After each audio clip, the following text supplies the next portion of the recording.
My dear brothers and sisters, the cleansing of the temple, the story which we have just heard, is narrated by all the four Gospels.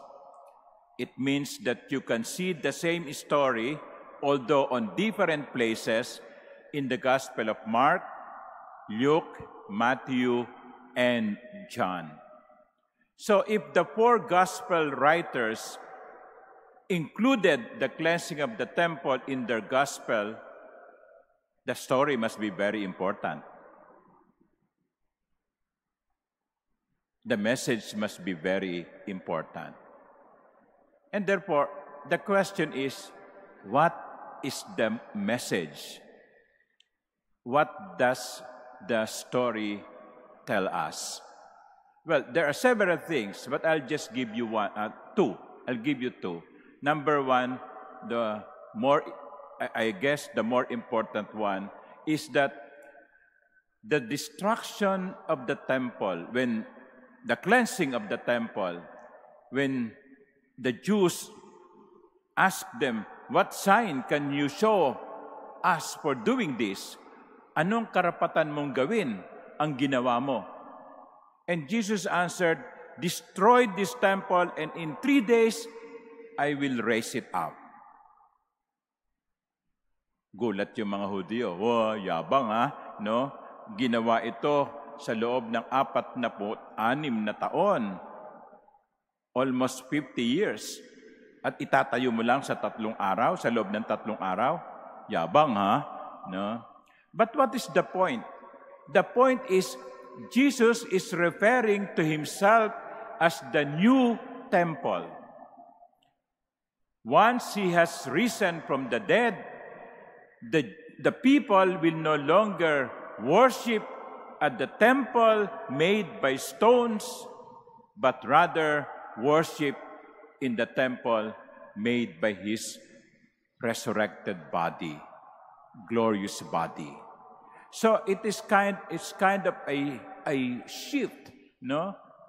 Paglipat mula sa templong gawa sa bato tungo sa pagsamba sa templong ng katawan ni Jesus na muling nabuhay. In other words, with the resurrection of the Lord, Jesus, with his resurrection, Jesus is somehow making the temple of Jerusalem irrelevant. Of course, the Jews would not accept that. But that, as among us Christians, that is the reality. With the resurrection of Jesus, we are no longer worshiping the temple of Jerusalem. We are worshiping the temple of the risen body of Christ. That's probably first important reason. The second reason that I would like to give you is Jesus is reminding the people who have made the temple a marketplace the purpose of the temple. And it is a place of worship because it is the house of God. Sabi nga ng Panginoon,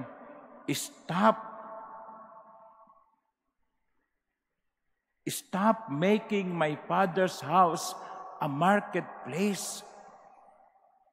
Ang templo itinayo hindi para maging palengke. Kasi sa halabas ng templo kung saan dumadaan ang mga tao para sumamba, nandoon ang lahat ng mga tindero at tindera.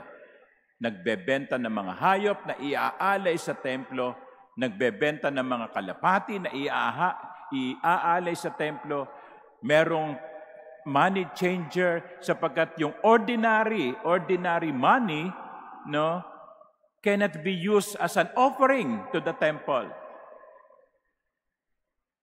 Parang siguro dito, no, pag naghulog kayo sa kolekta, karamihan inuhulog ninyo ay piso, yung pera ng Pilipinas, yung ating currency.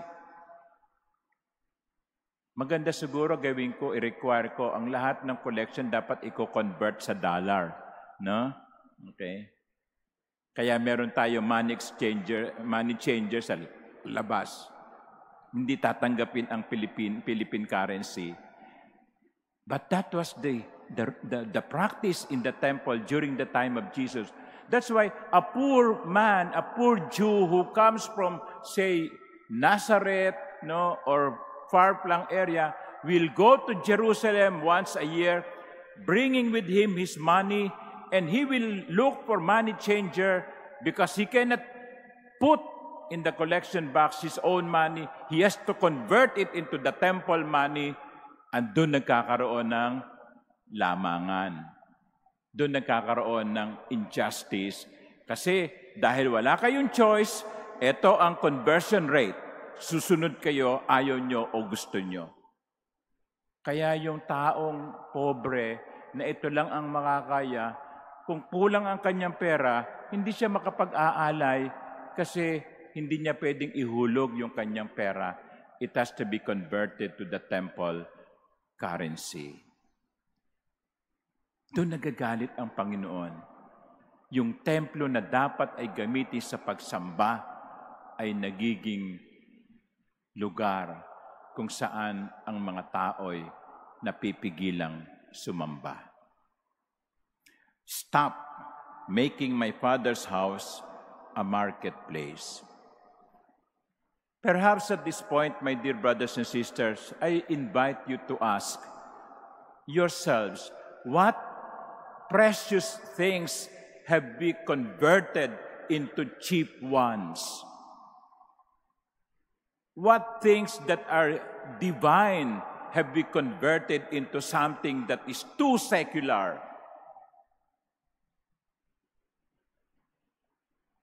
Ano yung ipinagpalit natin sa mga cheap na bagay?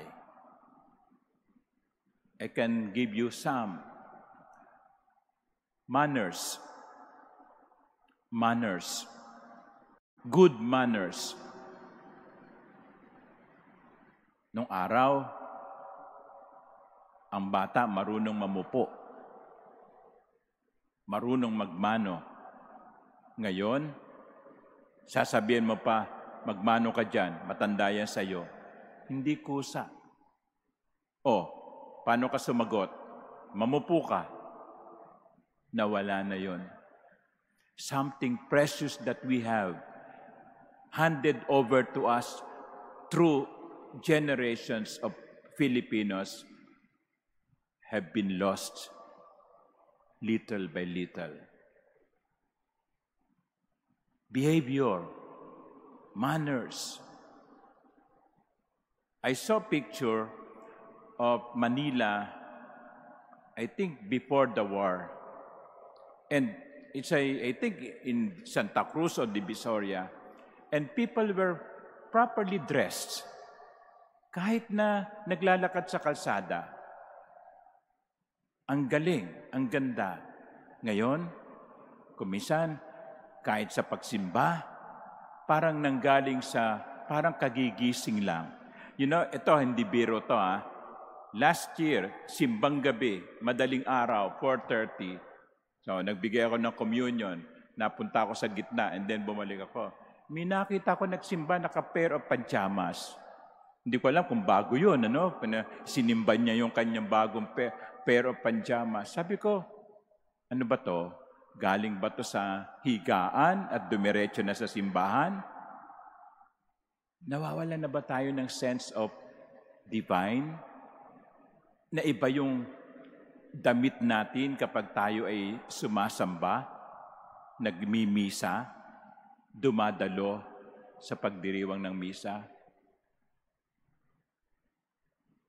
Minsan sasabihin, ako masyado naman mahigpit ang simbahan, Hindi ba ako papansinin ng Diyos kung hindi ako masyadong yun ang kumisan maling We have lost that. Things that we value before and now have become cheap. Kaya tuloy kumisan, yung mali na nangyayari, hindi na natin pinapansin kasi naging karaniwan na.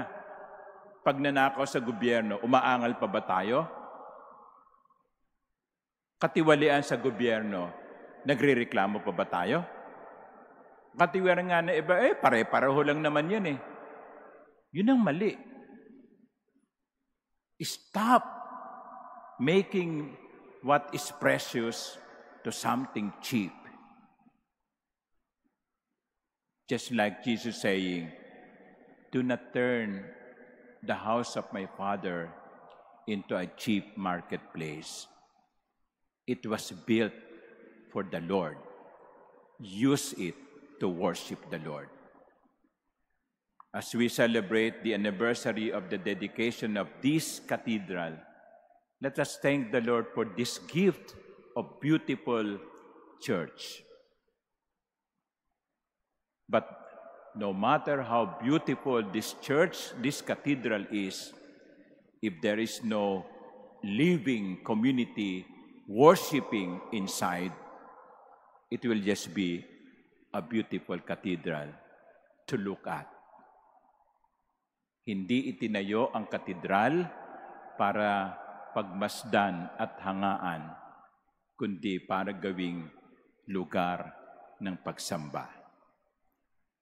Huwag nating gawing cheap ang isang mahalagang regalo. Amen.